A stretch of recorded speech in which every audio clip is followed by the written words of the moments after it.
Veteran inherited a house by the river, but the dog revealed a secret room that changed his life. Get ready for a story that will completely transform how you see inherited properties and the secrets families keep for generations.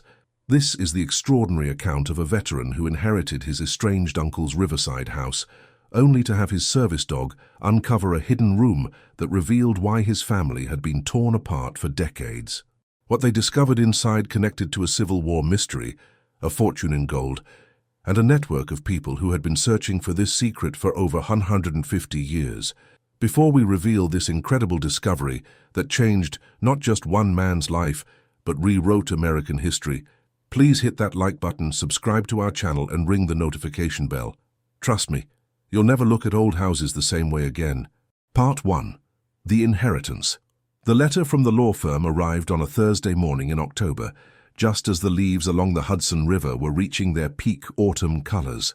James Mitchell sat at his kitchen table in his cramped Albany apartment, his service dog Scout lying at his feet, and read the formal language 3 times before it fully registered. His great-uncle Theodore, a man he'd met exactly twice in his 34 years, had died and left him everything: a house on 40 acres along the Hudson River near Kingston, whatever assets were in the estate's accounts, and a cryptic note that simply read, "The family burden passes to you. Scout will understand." James looked down at Scout, a chocolate Labrador with intelligent amber eyes who'd been his constant companion since his medical discharge from the army 3 years ago.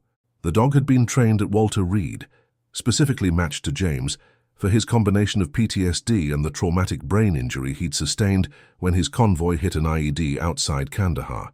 Scout could detect anxiety attacks before they peaked, guide James through crowds when his vision blurred, and most remarkably seemed to understand complex situations with an almost human intuition. "What do you think, boy?" James asked, holding the letter where Scout could see it. "Uncle Theo barely knew I existed. Why leave everything to me?" Scout's tail thumped once against the floor, his signal for yes or positive. It was one of dozens of communications they'd developed over 3 years together, a language born of necessity and deepened by the bond between wounded warrior and healing companion. The decision to visit the house wasn't really a decision at all. James had been struggling since his discharge. The VA benefits barely covered his rent and medical expenses. The job market was hostile to veterans with visible disabilities, like his hand tremors and occasional seizures, and his family had largely written him off as another casualty of America's forever wars. His parents had died in a car accident while he was deployed. His sister lived in Seattle and barely called, and now apparently his great-uncle, who his mother had always described as the family embarrassment, had left him what might be a lifeline. The drive from Albany to Kingston took 2 hours through winding roads that followed the Hudson's eastern shore.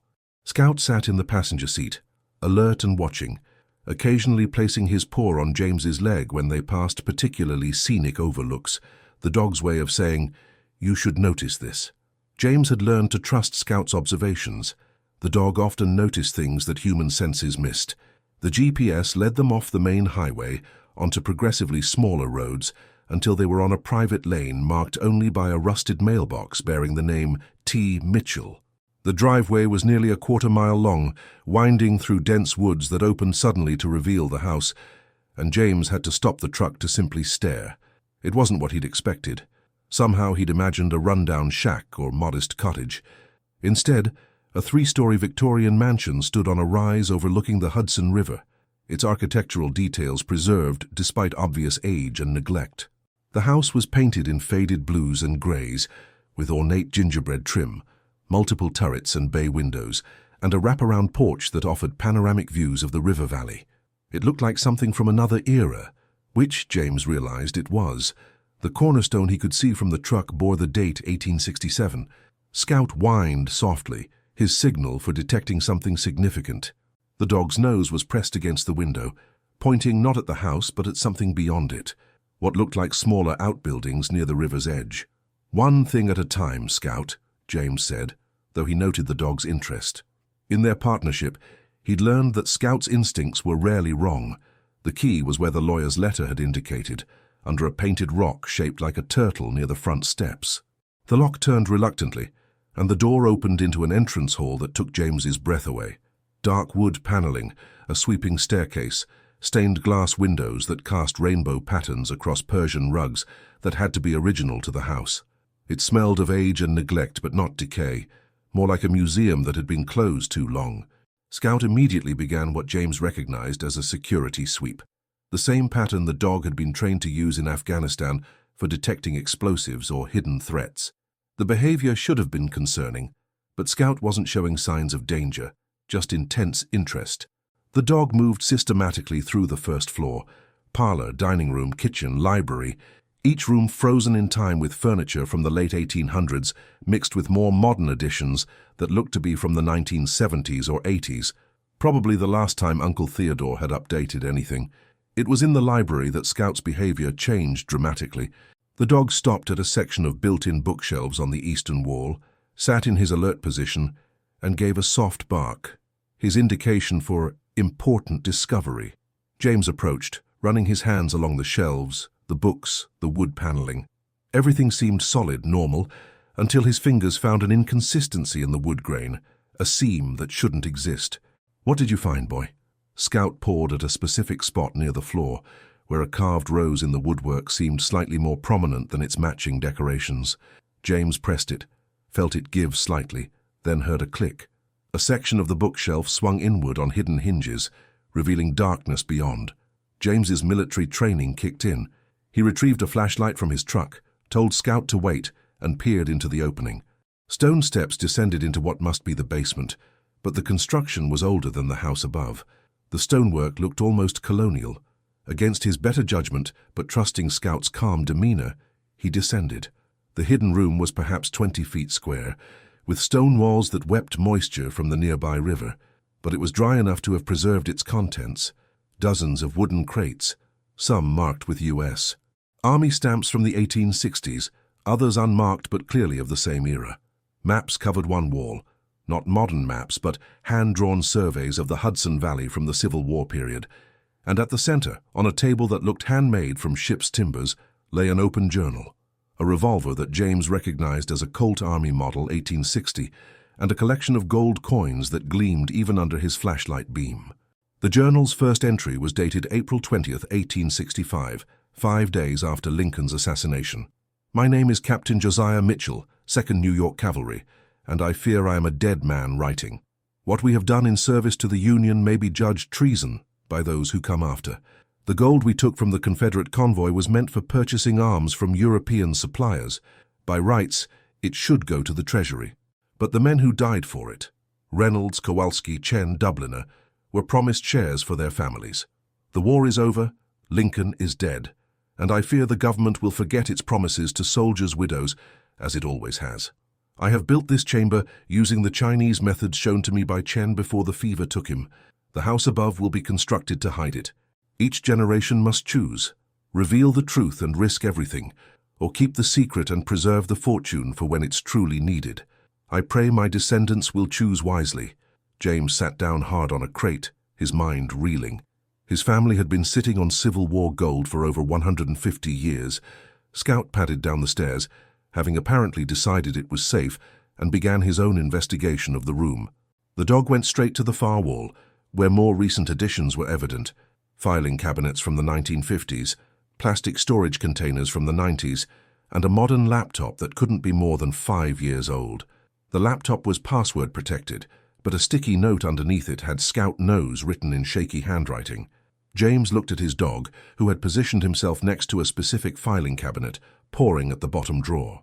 Inside the drawer, among other documents, was an envelope addressed to James Mitchell or whoever comes with Scout. The letter inside was dated just 3 months ago. "James, if you're reading this, then I'm dead, and you found the room. I've been watching you since you came home from Afghanistan. I know we're strangers, but blood is blood. And more importantly, you have something none of the other descendants have, a partner who can sense what humans cannot. Scout isn't just any service dog. He's from a line bred by a very specific program, one that traces back to Civil War messenger dogs.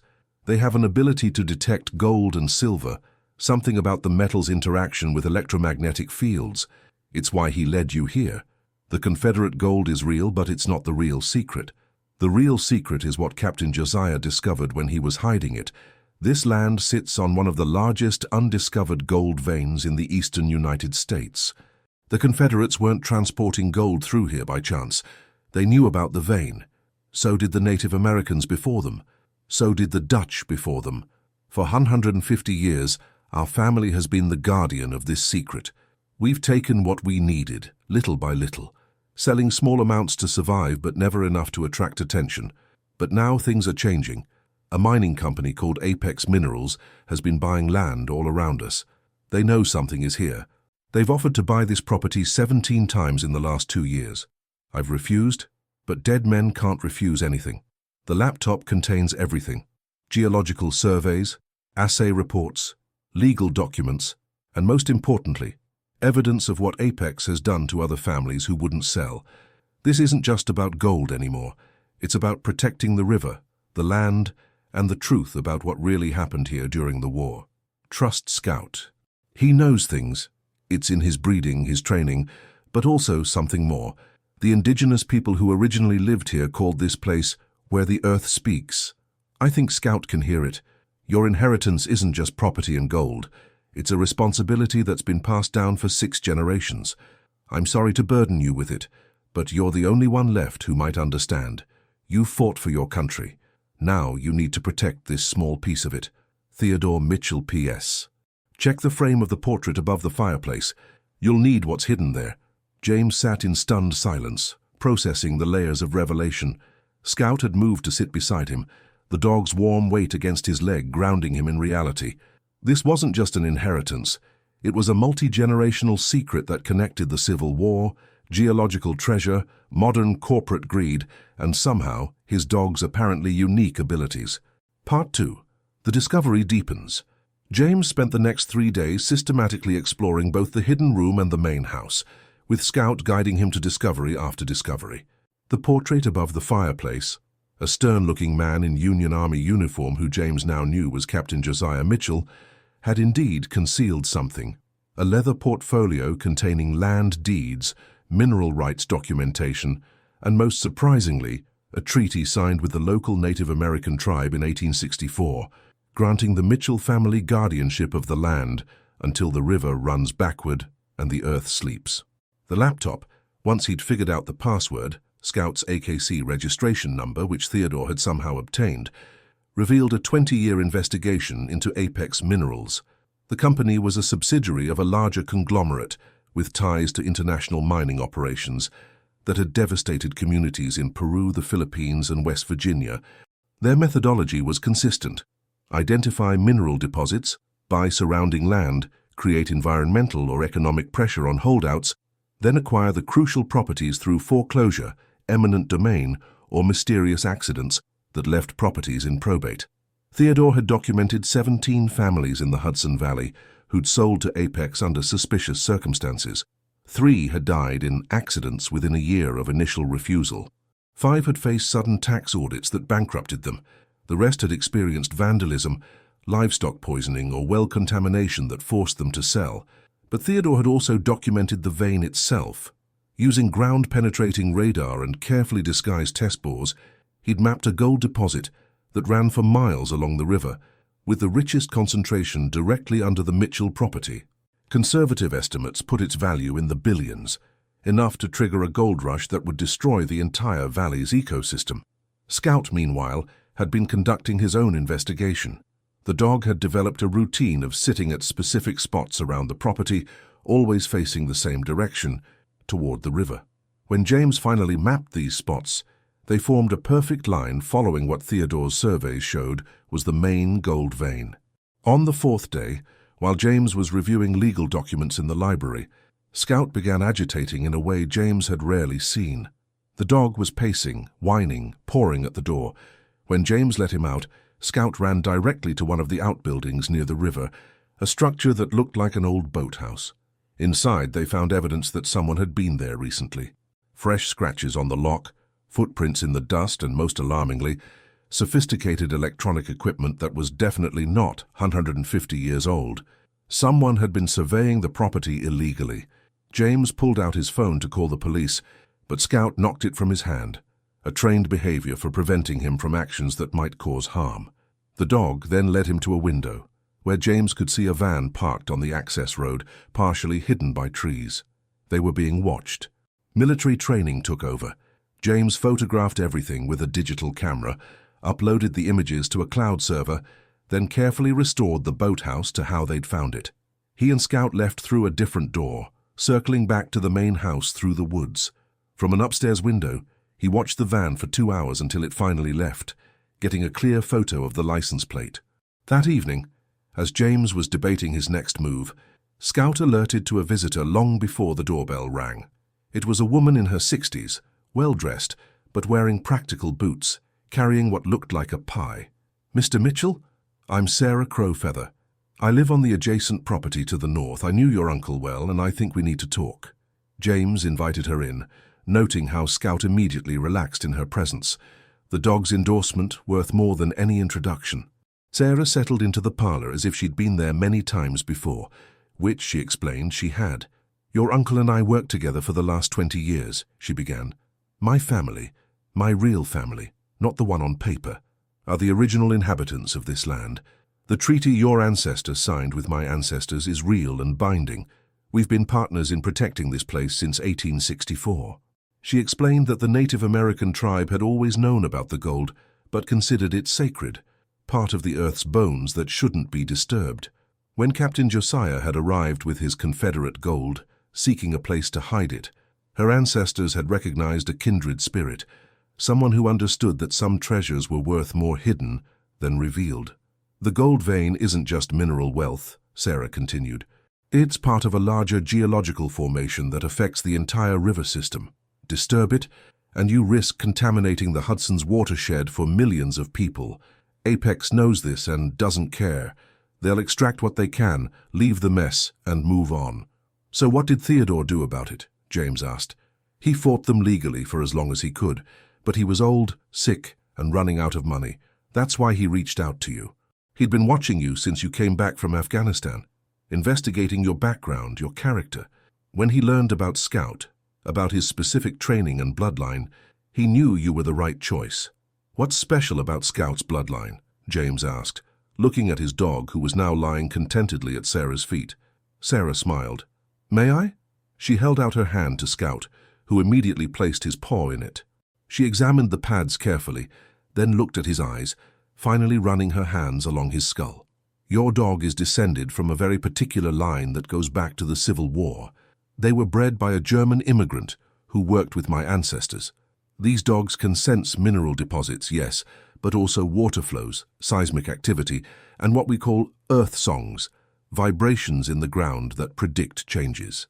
Scout probably saved your life in Afghanistan, not just by detecting explosives, but by sensing ground instability."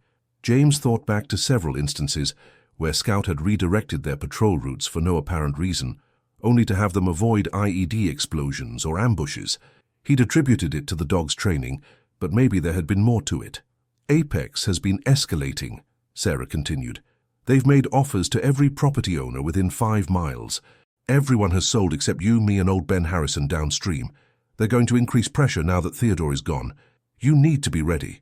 As if to punctuate her warning, Scout suddenly went rigid, his attention focused on the front door. A moment later they heard vehicles approaching, multiple vehicles. Part 3. The Confrontation. 3 black SUVs pulled up to the house, and James watched from the window as men in suits emerged, along with 2 who were clearly private security. The lead suit was a man in his 50s, with the kind of aggressive confidence that came from usually getting his way. "That's Marcus Webb, Apex's chief acquisition officer," Sarah said quietly. "Be careful. He's smart and completely ruthless." James told Scout to stay with Sarah and answered the door before they could knock. Webb's expression shifted from aggression to calculation as he took in James's military bearing and the subtle signs of his injuries. "Mr. Mitchell, I'm Marcus Webb from Apex Minerals. First, let me offer my condolences on your uncle's passing. Theodore was a stubborn man, but we respected his principles. What can I do for you, Mr. Webb? I'd like to make you an offer on this property. A very generous offer. May we come in?" James stood aside, letting Webb and 1 associate enter, while the security remained outside. He led them to the parlor where Sarah sat with Scout, noting Webb's surprise at her presence. "Mrs. Crow Feather, I didn't expect to see you here.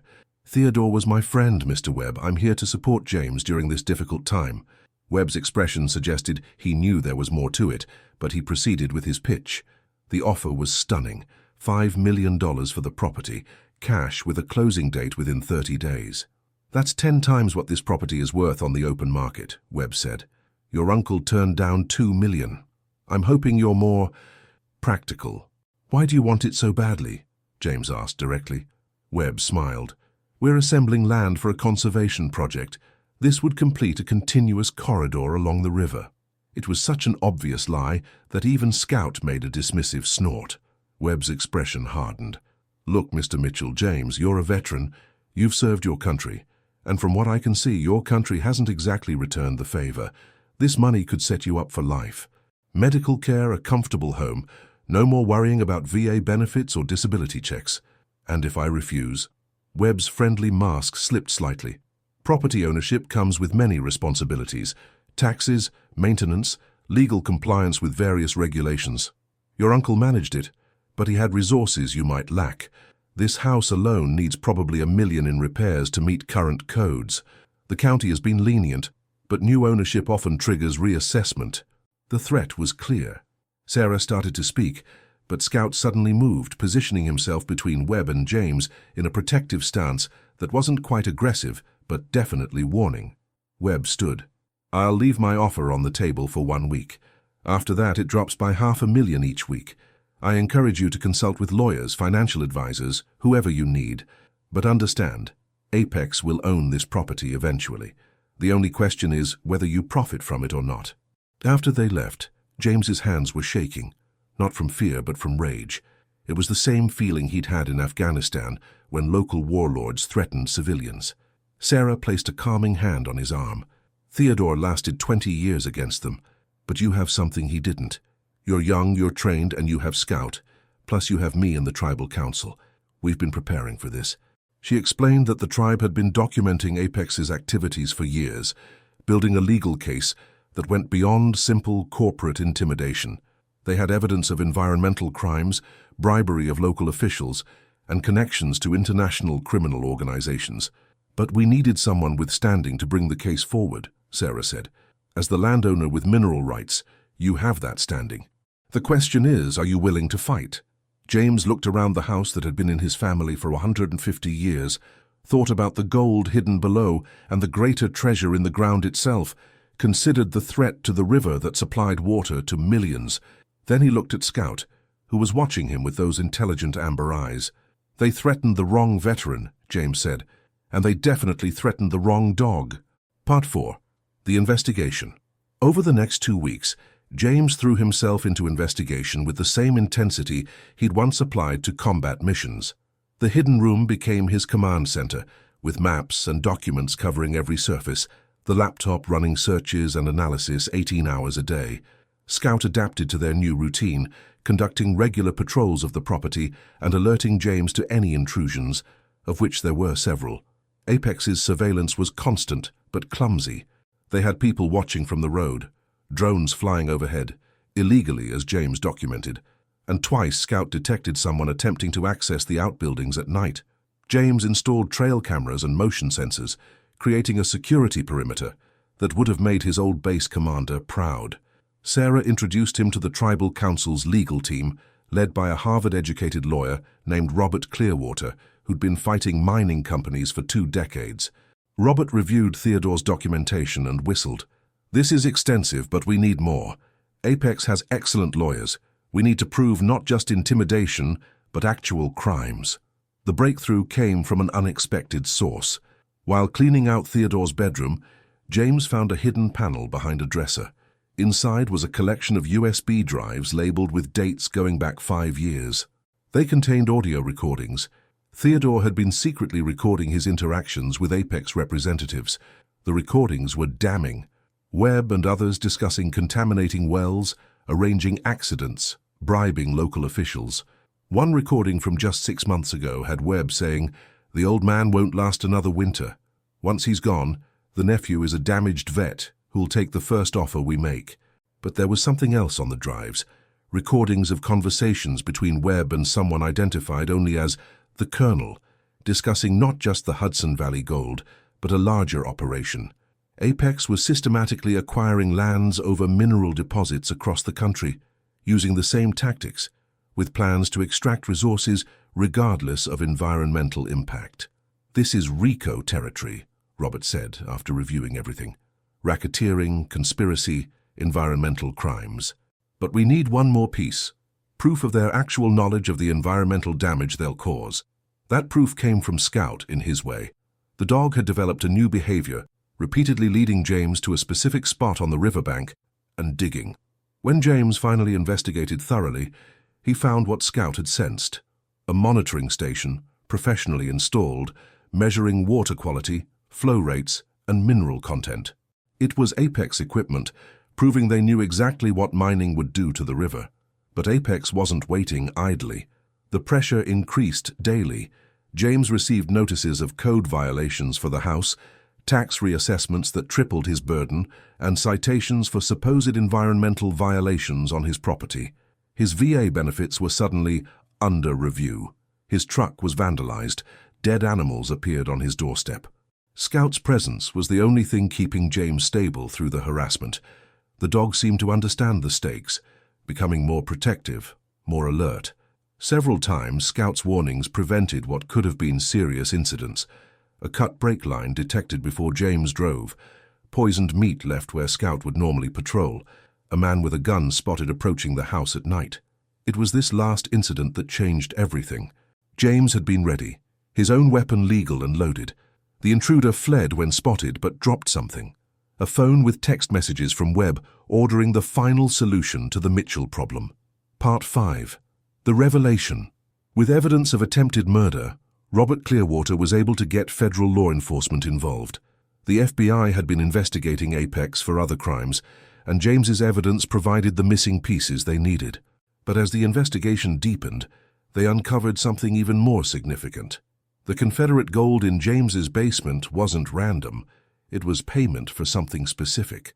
Going through Captain Josiah's complete journals, they found references to a great treasure the Confederates were trying to acquire. Cross-referencing with historical records, they discovered the truth. The Confederates had been trying to buy advanced weapons from a European arms dealer, weapons that could have changed the war's outcome. But the gold had never reached its destination because Captain Josiah and his unit had intercepted it. They'd hidden not just the gold, but also documents proving that several prominent American industrialists had been secretly supporting the Confederacy for profit. These names were still powerful today, families whose fortunes had built universities, hospitals, museums. This historical scandal gave James leverage he hadn't expected. Some of Apex's board members were descendants of these Confederate collaborators. The threat of exposure created fractures in Apex's leadership. Meanwhile, Scout had been exhibiting new behaviors. He would sit for hours at the river's edge, completely still, then suddenly bark at nothing visible. Sarah Crow Feather, observing this, brought in a tribal elder named Joseph Whitehawk. Joseph spent a day with Scout, then told James something remarkable. "Your dog is speaking with the land. This ability was known to our people. Certain animals can sense the earth spirit. The gold vein below us isn't just mineral. It's a conductor connecting sacred sites along the entire river. If it's disturbed, it will break connections that have existed for thousands of years." James, the practical soldier, would have dismissed this as mysticism, but he'd seen Scout do too many impossible things. The dog had found hidden chambers Theodore hadn't even known about, detected threats before they materialized, and seemed to understand complex situations without training. The climax came on a cold December morning. Webb arrived with a court order. Apex had somehow gotten a judge to grant them mineral survey rights, allowing them to dig test holes on the property. They had equipment and workers ready, intending to start immediately. James stood at his property line with Scout, Sarah, Robert Clearwater, and surprisingly, dozens of neighbors who'd heard about the confrontation. Scout was agitated in a way James had never seen, not aggressive but deeply distressed, whining and pawing at the ground. As the drilling equipment started, Scout did something extraordinary. He howled, a sound James had never heard from him, long and mournful and somehow harmonic. The sound carried across the valley, and within minutes it was answered. Dogs from miles around began howling in response, creating an eerie chorus that made the workers stop. Then the ground shifted. Not an earthquake, but something else. A vibration that seemed to come from the river itself. The drilling equipment seized, sparks flying from the mechanism. Electronic devices began failing. Phones, tablets, even some vehicles wouldn't start. Webb was furious but also frightened. "What is this?" Sarah stepped forward. "This land is protected by more than laws, Mr. Webb. You're trying to wound something that's been whole for millennia. The Earth itself is rejecting you." Whether it was the Earth, electromagnetic interference from the gold vein, or something else entirely, the equipment couldn't function. Webb retreated, threatening legal action, but the damage to his plan was done. Part 6. The Resolution. The FBI raids came 3 days later. Apex's offices were seized, Webb and other executives arrested. The evidence James and Theodore had gathered, combined with the FBI's investigation, revealed a conspiracy that went far beyond the Hudson Valley. Apex had been systematically destroying communities and ecosystems for profit, using tactics that violated dozens of federal laws. But the real victory came from an unexpected source. The documentation of the Confederate gold and the industrialists' collaboration created a historical scandal that drew national attention. Suddenly, James's property wasn't just valuable for its gold. It was a historical site of national significance. Working with Sarah and the tribal council, James proposed a solution that honored all aspects of the land's heritage.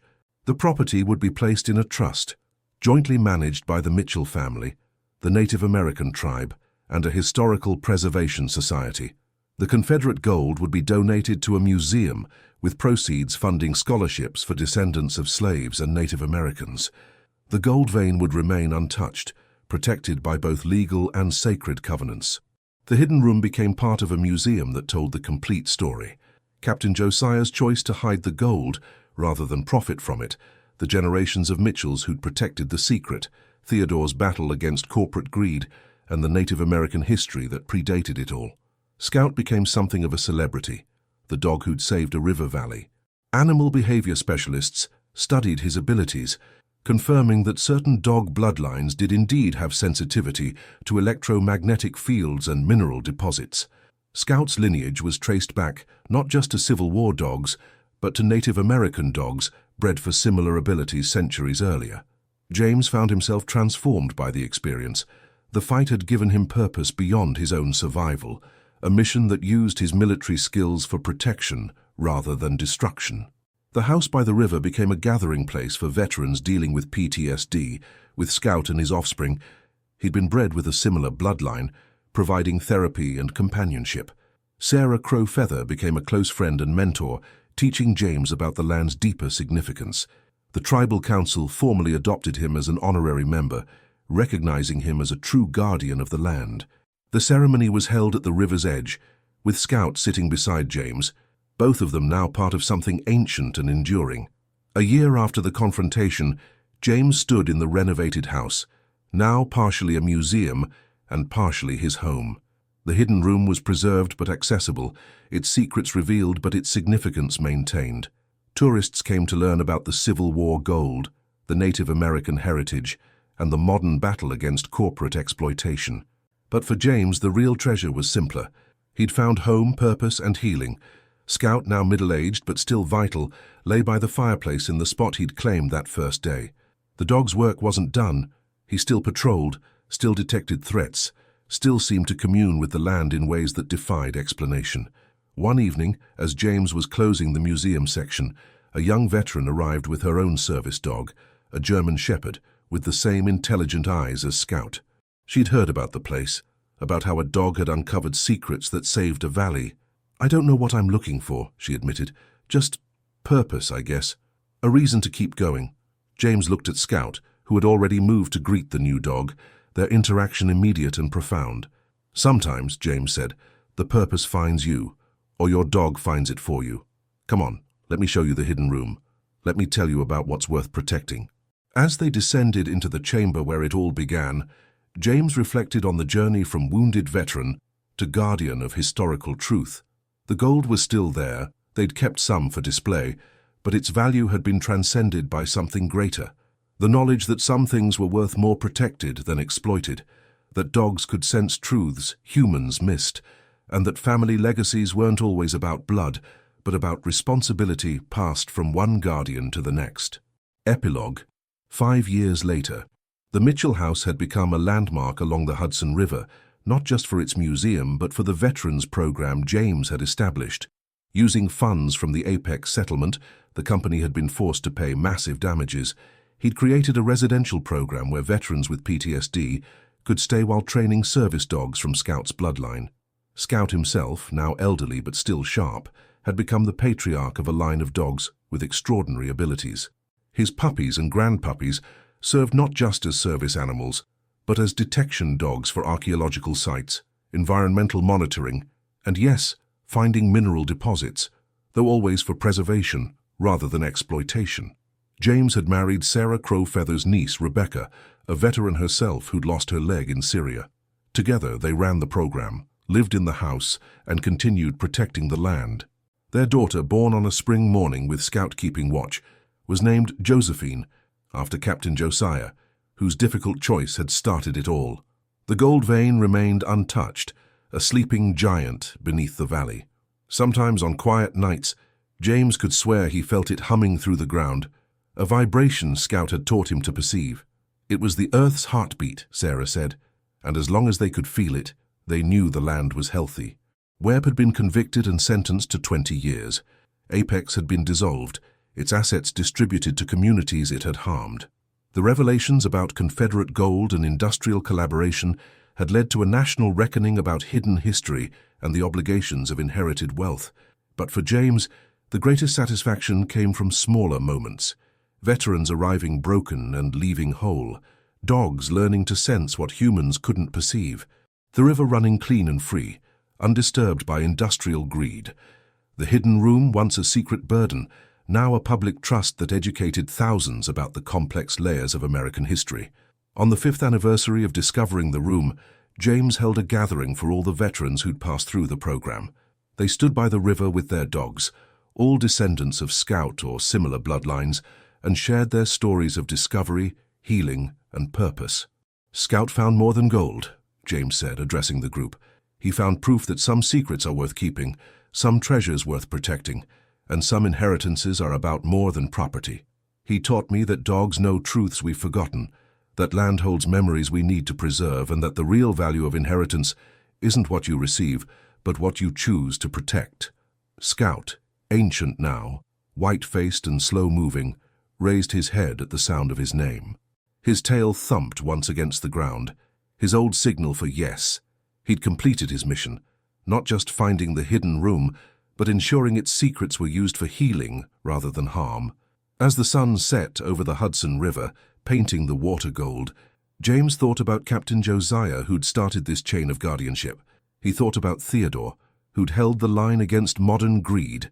He thought about all the Native Americans who'd protected this land before any Mitchells arrived. And he thought about Scout, the dog who'd known exactly where to look, exactly what to find, exactly how to transform an inheritance of secrets into a legacy of service. The house by the river stood solid against the evening sky, its hidden room no longer hidden, its secrets no longer burdens, but teachings. And in the doorway, an old dog and his veteran kept watch, as guardians had for over 150 years, as they would for generations to come. Some inheritances were about wealth. This one had been about responsibility, connection, and the understanding that the most valuable treasures were those that connected past to future, human to earth and broken souls to healing purpose. The gold still lay beneath their feet, untouched and waiting. But the real treasure walked on 4 legs, sensed with more than 5 senses, and knew that some secrets weren't meant to be hidden, but transformed into bridges between what was, what is, and what could be. In the end, Scout had inherited as much as James, not property or gold, but the continuation of an ancient covenant between human and animal, earth and guardian, secret and revelation. And that, James knew as he watched the river flow eternal and undisturbed, was worth more than all the gold ever mined. If this incredible story has changed how you view inherited properties and the secrets they might hold, please hit that like button and and subscribe to our channel. Share this with someone who needs to know that sometimes our greatest treasures are the ones we protect rather than exploit, that dogs can sense truths we miss, and that family legacies aren't always about what we inherit, but what we choose to guard. Thank you for joining us on this extraordinary journey of discovery, protection, and healing. Remember, every old house has its secrets, and sometimes it takes a special dog to reveal not just what's hidden, but what's worth protecting.